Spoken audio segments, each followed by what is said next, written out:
Qormaata kutaa 12ffaa kalaqoomsa Itoophiyaatti bara 2017 barattoota qoraman keessaa barattoonni persentaa 8.4 ta'an darbuu ministeerri barnootaa beeksiseera. Barattoonni qabxii isaanii kana yoom akka ilaallatanis dubbataniiru. Akkasumas namoonni bebbeekamoo waa'ee qormaata kutaa 12ffaa irratti yaada kennaniiru. Walloolataa Qanee Haagaa akkas jechuudhaan barruu Facebook irratti katabeera. Arsii Dodolaa irraa Oromiyaa guutuufi gurbaan kun akka biyyaatti riikardii haaraa galmeesse. Qabxii 600 keessaa 591 fidee qaxalee hilmaa otoo nageenyi jiraatee utuu Oromiyaan oduu biraatiin yoo kutannee kaanee humni nu dhaabuu akka hin jirre hidhii haaromsaa agarsiiseera kan jedhan kantiibaa magaalaa Finfinnee Aadde Adaanech Abeebee. Egaan gootummaa oduu kana qabannee isiniif dhufneerra hanga xumuraatti nu faana ta'aa. Akkam jirtu hordoftoonni eebbaa biroodkaastii. Warreen maatii keenyan ta'an ammoo sabiskiraayib gochuun mallattoo bilbilaa tuqaa. Koomentii jalatti yaadaaf qabdan nuuf kaa'aa, sheer gochuun hiriyoota keessan bukkee geessisa. Qormaata kutaa 12ffaa kalaqoomsa Itoophiyaatti bara 2017 barattoota qoraman keessaa barattoonni persentaa 8.4 ta'an darbuu ministeerri barnootaa beeksise. Bu'aan qormaata barattoota kutaa 12ffaa guyyaa dilbataa barameera. Ministeerri barnootaa Itoophiyaa Pirofeesar Biraanuu Naggaa dilbataa waaree booda ibsa miidiyaaleef kennaniin barattoonni persentaa 8.4 ta'an qabxii persentaa 50 fi isaa ol fidaniiru jedhani.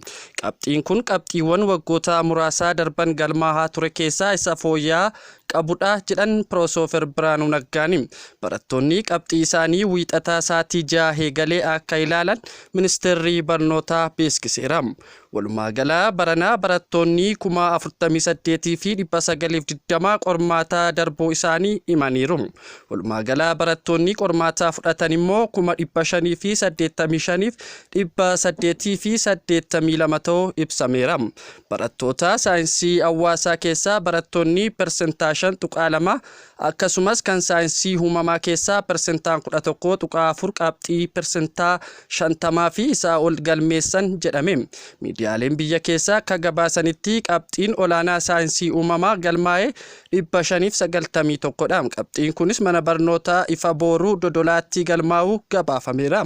Qabxiin olaanaa saayinsii hawaasaa galmaa'ee immoo 562dha. Barattoota karaa onlaayinii qoraman walumaa gala 134,609dha. Kanneen keessaa barattoonni 29,233 qormaata kana darbuu ministeerri barnootaa ibseera.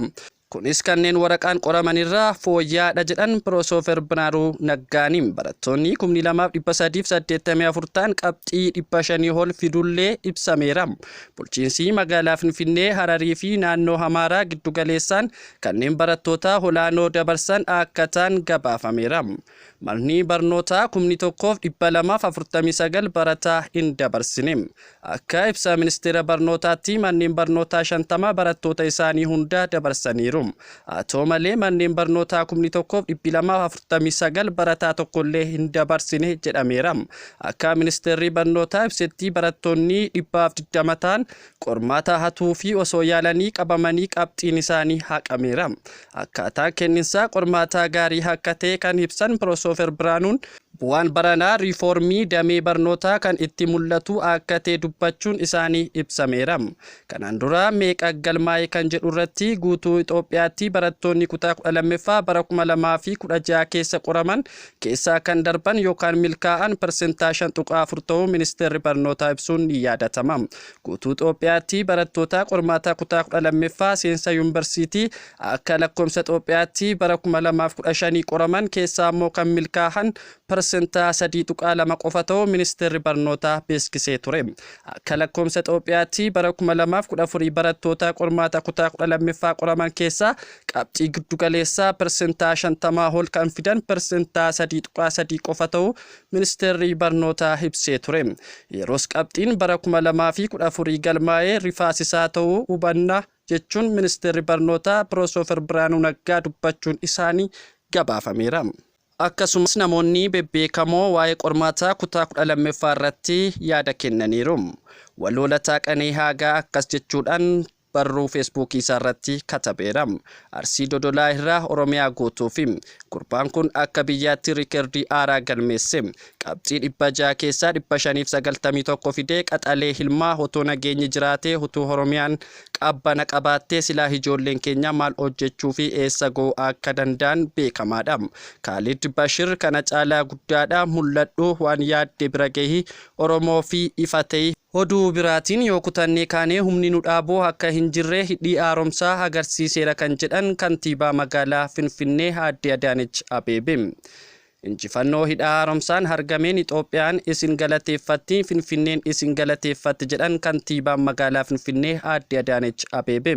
Hiriira deeggarsaa fi gammachuu addabaabaayii masqalaa irratti adeemsifamaa jiru irratti ijaarsi hidhaa haaromsaa akka milkaa'uuf ogeessota hojjettoota raayyaa ittisa biyyaa humnoota nageenyaa biyyaa fi aarsaa kaffalan dippiloomaatota gaazexeessitoota diyaaspoorotaa fi namoota galii xiqqaa argatanii hamma abbootii qabeenyaatti deeggarsa maallaqaa humnaa fi beekumsaan waggoota 14 darban keessa taasisan hunda galateeffataniiru. Hooggansi ministeera muummee Abiyyi akka hidhii haaromsaa milkaa'uu fi gumaacha olaanaa ta'uu himuun hooggantoota kanneen dura yaadicha maddisiiseef jalqabsiisee galateeffataniiru.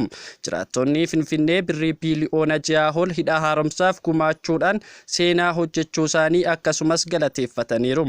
Hidhaa haaromsaa Itoophiyaa akka mallattoo murannoo siyaasaa birmadummaa fi injifannoo uummataa ta'etti ibsuun siidaa bara baraa dhalootaaf dhaabbate ta'uu isaa addeessaniiru.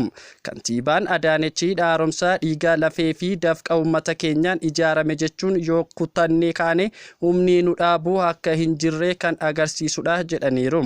Oduu biraatiin dhaadannoowwan hiriiraa gammachuu ijaarsaa hidhaa haaromsa guddichaa Itoophiyaa xumuramuusaa sababeeffachuun magaalaa Finfinneetti hiriirri deeggarsaaf gammachuu taasifamaa jiru irratti dhaadannoowwan hiriirtonni jedhaman keessaa muraasa. Gamtaadhaan dandeenyeerra hidha haaromsi mallattoo tokkummaa fi walooma keenyaatti hidharraa gara buufata galaanaatti hiree gamtoomeen imalli Itoophiyaa ni milkaa'a. Hidhi haaromsi gonfoo mo'ichaati. Hidhi haaromsi caba seenaa faayisaa.